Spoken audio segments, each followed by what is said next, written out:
Hello, everybody. Okay, today we're going to be reading section 3, the early Christian world. So you should have gone over the main ideas, the building background, so forth with your teacher. So we're going to start with Christianity spreads quickly in Rome. Early Christians like Paul wanted to share their message about Jesus with the world. Because of their efforts, Christianity spread quickly in many Roman communities. But as it grew more popular, Christianity began to concern some Roman leaders. They looked for ways to put an end to this new religion. Early growth. The first Christians worked to spread Jesus' teachings only among Jews.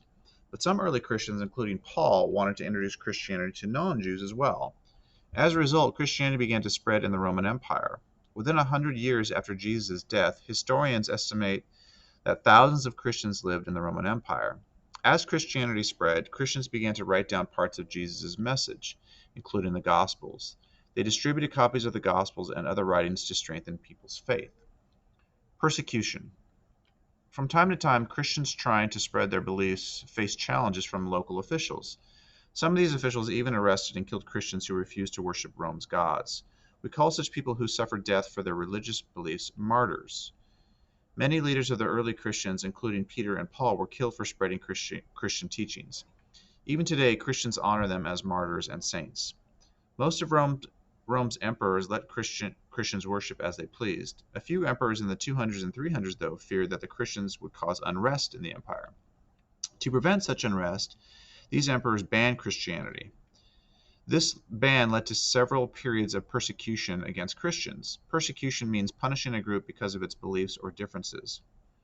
Because their religion had been banned, Christians were often forced to meet in secret. To arrange their meetings, they used secret symbols to identify people who shared their beliefs. One of the most common symbols they used was a fish. The fish became a Christian symbol because the Greek word for fish begins with the same letters as the Greek words for Jesus and Christ. The church grows. Because the early church largely had to meet in secret, it didn't have any single leader to govern it. Instead, bishops or local Christian leaders led each Christian community.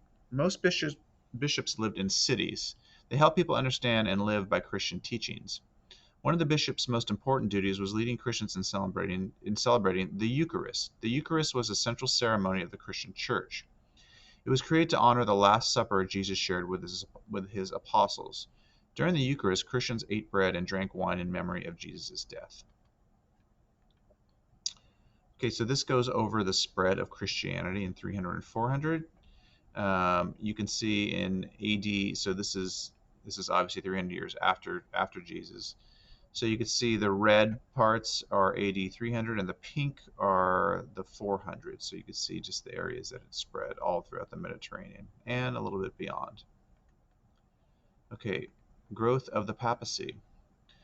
By the late 100s, Christians were looking to the bishops of large cities for guidance. These bishops had great influence even over other bishops. The most honored of all the empire's bishops was the Bishop of Rome, or the Pope. The word Pope comes from the Greek word for father. The Pope was so honored in the Christian world largely because Peter, the leader of the apostles and a key figure in the early church, had been the first bishop of Rome. Later popes were seen as his spiritual successors. Gradually, the Pope's influence grew, and many people in the West came to see him as the head of the whole Christian church. As the church grew, so did the influence of the papacy, the office of the Pope. New teachings and emperors. As Christianity spread through the Roman world, Christian writers read the works of classical philosophers. One such writer was Augustine of Hippo. He lived in Hippo, a town in northern Africa, in the late 300s and early 400s. As a young man, Augustine studied the works of Plato. When he became a Christian, he applied Plato's ideas to Christian beliefs. Augustine taught that Christians should focus not on worldly goods, but on God's plan for the world. His ideas helped shape Christian beliefs for hundreds of years. At about the same time that St. Augustine was writing, an event changed the standing of Christians in Rome. The emperor himself became a Christian. The emperor who became a Christian was Constantine. He came to power in 306 AD after fighting and defeating many rivals. According to legend, Constantine was preparing for battle against one of his rivals when he saw a cross in the sky. He thought that this vision meant he would win the battle if he converted to Christianity. Constantine did convert, and he won the battle. As a result of his victory, he became the Emperor of Rome. As emperor, Constantine removed bans against the practice of Christianity. He also called together a council of Christian leaders from around the empire to clarify Christian teaching. Almost 60 years after Constantine died, another emperor, Theodosius, banned all non-Christian religious practices in the empire. Like Constantine, Theodosius was a Christian. As emperor, he called together Christian leaders to clarify church teachings. He wanted to be sure that all Christians believed the same things he did.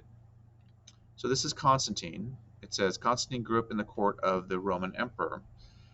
As a young man, he became a general and led his army in many successful campaigns. After he converted to Christianity, Constantine came to believe that he had been successful all his life because he had God's favor. He built several great churches in the empire, including one in Jerusalem, at the spot where Jesus was believed to have been buried.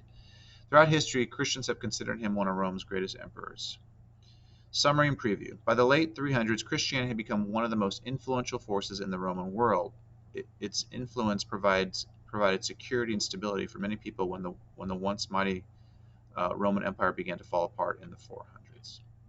Okay, that is it. And make sure you answer all the questions. Thanks for listening.